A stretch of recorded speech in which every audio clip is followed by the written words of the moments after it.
we are very excited to share our journey toward a data mesh architecture, specifically focusing on how we are leveraging Apache Iceberg. So our presentation today is NTT DOCOMO's data mesh powering Japan's largest mobile networks. So we will discuss the adoption and value of the Apache Iceberg.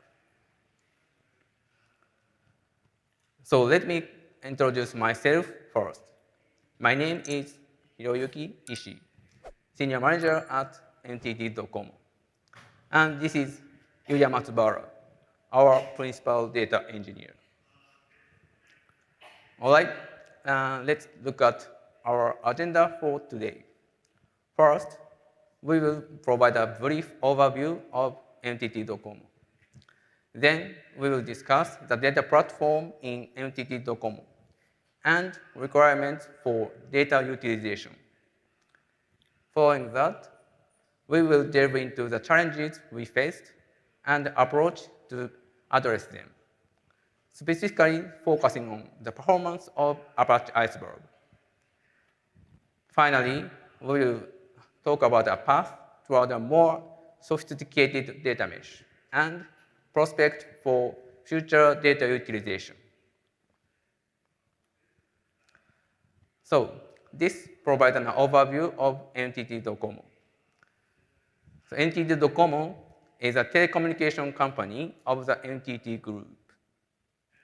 So we are the largest mobile carrier in Japan. As a leader leading the evolution of mobile network, we hold a strong position in 5G technology. For example, we are the #3 holder of 5G standard essential patent in the world. Furthermore, among mobile carriers globally, we are the #1 patent holder. And this slide outlines DOCOMO's main business areas. So we have 3 key areas. Firstly, telecom services, covering B2C and B2B telecommunication services. And with more than 70 million mobile phone subscribers. Secondly, smart life services, including areas like finance, insurance, healthcare, and mobility, with over more than 100 million point program members. Lastly, enterprise ICT solutions, where we are offering DX solutions, marketing solutions, and advanced 5G IoT-based solutions. And this slide provides our data asset and characteristics. Like many companies, we manage a large amount of diverse data, including personal data and network data. We also work with different types of data, like aggregate data, sampling data, and statistical data. We categorize this data based on its sensitivity and manage it in 2 ways.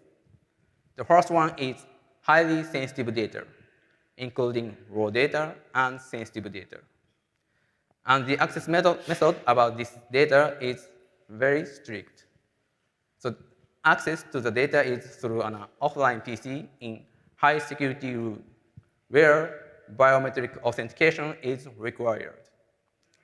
The other one is just normal data. So the data consists of statistical data, aggregate data, and sampling data. And access to the data is through a normal corporate PC. All right, then next, we will talk about the data platform in NTT DOCOMO. So as shown here, we have two Snowflake organizations.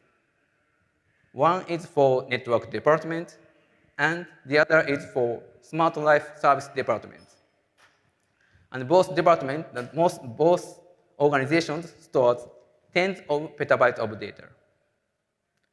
To ensure efficient and quick access to important data across the two Snowflake organizations. We are leveraging the Snowflake data sharing feature. This allows us to share the data directly without the need for traditional data duplication or data movement. This also helps us to minimize the data duplicates, which contribute to the cost reduction and simplifies our data management. So this is our whole picture for our data platform. And today, we will talk about this left-hand side organizations. So the organizations for network department, because our team is handling this left-hand side data platform. Then this slide provides our history of data stack. So as I mentioned, our data platform stores tens of petabytes of data. And we process hundreds of terabytes per day. And we began our journey with on-premise data warehouse using technologies like Netezza or GoingPlan.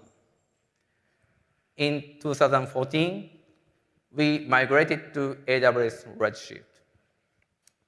Then in 2020, we added Google Cloud BigQuery alongside AWS Redshift.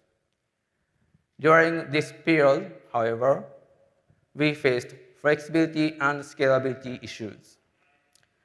To address these challenges, we adopted Snowflake in 2024.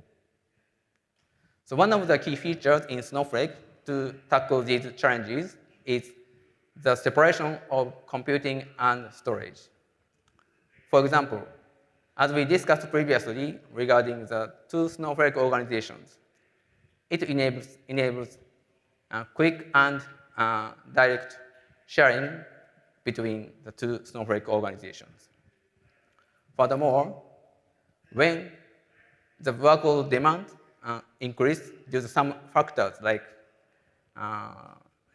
recovering processing or ad hoc analysis, Snowflake helps us to increase the computing resources quickly and reliably. Actually, it is true that similar services, similar features like data sharing or auto-scaling is available in other services. But we sometimes or often experience inconsistent performance or performance degradation in other services, meaning that Snowflake seems much more robust in this point.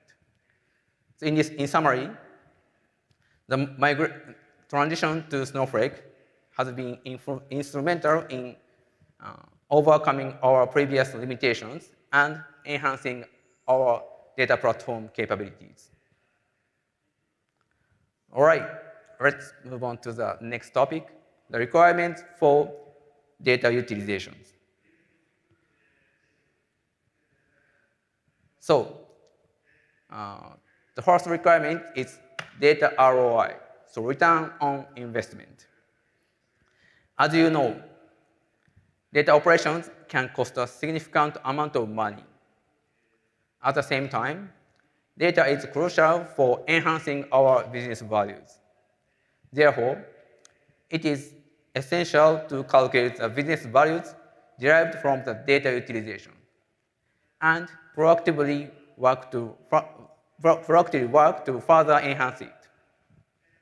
For instance, sometimes certain data is not widely used. It means that the data ROI for this specific data is low. Then we have to take actions. For example, we have to decide to stop the operations for this specific data.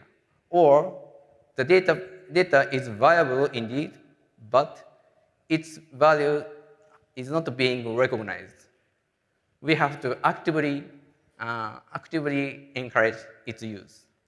So this kind of activity like calculating data ROI and taking action is quite important for our data platforms. Then the next requirement is security governance. As a data platform, it is essential to provide necessary and sufficient data. Simultaneously, we should have appropriate access control based on terminal and location and role. Lastly, minimizing duplicate data holdings is crucial for cost reduction. Unfortunately, with our previous data platform, this was a challenge. But with our current data platform built on Snowflake, we can manage data duplicates more efficiently. All right, then this is the third requirement, so self-service data utilization. So as shown here in the left-hand side picture, previously we adopted a centralized approach, meaning the data collection team was responsible for collecting all the data, performing ETL, and providing the data for our data scientists. Unfortunately, this big problem arose in this architecture. The data collection team does not have sufficient knowledge about the content of each data. Furthermore, as the types of data increased, the knowledge of each data content required by the team also increased significantly. So this didn't scale well. So we recognize a need for new architecture where the data producers could provide their data responsibly without the need for the central data collection team. So this is our third requirement. Okay, then let's talk about the challenges we faced and approaches, and I'd like to hand over to Matsubara-san. Now, our previous data stack was based on a centralized data architecture. This involved one large data lake or warehouse where users primarily consume data. And ETL and ELT processes were performed centrally. However, this approach presented several challenges. There was a risk of suboptimal ETL due to the data collection chain's lack of deep knowledge about the data contents. It was also hard to effectively convey user requests back to the data producers. Moreover, this centralized approach struggled to keep up with the rapid growth of data. To address these issues, we required more scalability, flexibility, and agility to keep up with our growing data. Our solution is to transition from centralized data architecture to decentralized approach, which is data mesh. In a data mesh, data transport is a self-service type, and management is distributed, not centralized. Data owners are directly responsible for creating data products and management data quality. This self-service type data platform is distributed and scalable. Importantly, data owners should and can control the data ROI for their domain. A key challenge in adopting a data mesh is how to effectively incorporate existing or external data lake warehouse systems. The requirements for accessing external data include duplication should be avoided, data duplications, and query execution performance must be high enough, and there need to be real-time data integration capabilities. Our answer to this challenge is Iceberg. Apache Iceberg is or will be supported by major cloud services. We have found its performance to be above a certain level. We strongly believe that a highly interoperable world based on Iceberg will come in the future, make it a crucial component of our data mesh strategy.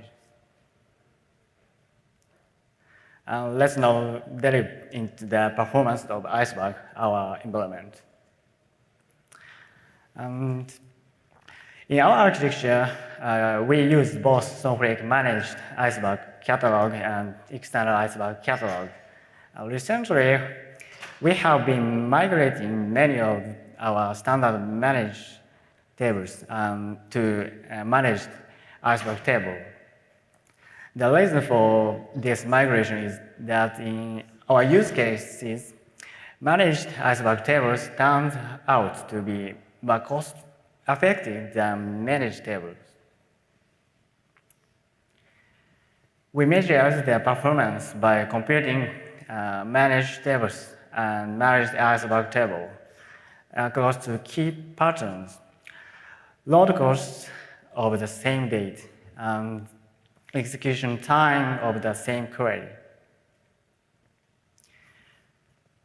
For data load costs based on certain workload that load data hourly, managed tables were slightly more cost-effective than managed Iceberg tables, but there's almost no difference.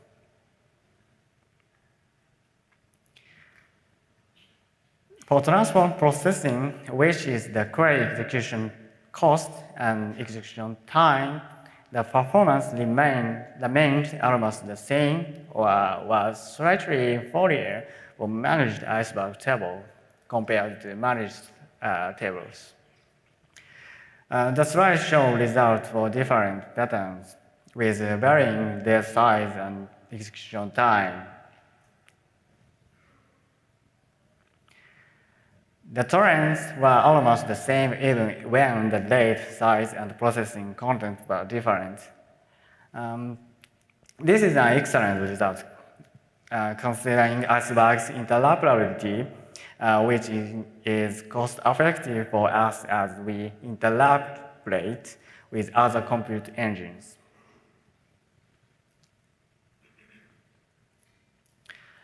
This slide shows an example configuration of the tables used in our test.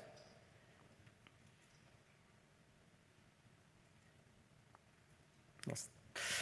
Now, beyond performance, robust security is paramount. Let's look at the security policy available. Snowflake offers a wide variety of security control methods that are available and mostly for commercial use.